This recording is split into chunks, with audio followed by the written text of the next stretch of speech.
Europe के दिल Slovakia के पहाड़ों में छुपा एक ऐसा गांव जहां वक्त जैसे थम सा गया है।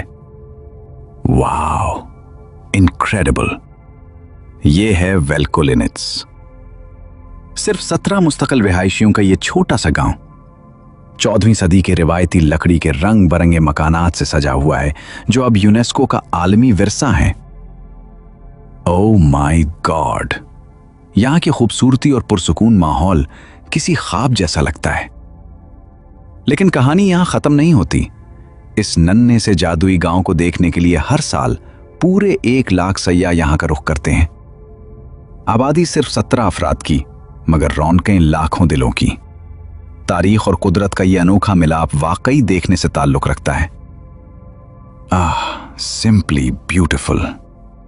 तो फिर क्या आप भी इस जिंदा विस्कॉन्सिन की सैर करना चाहेंगे?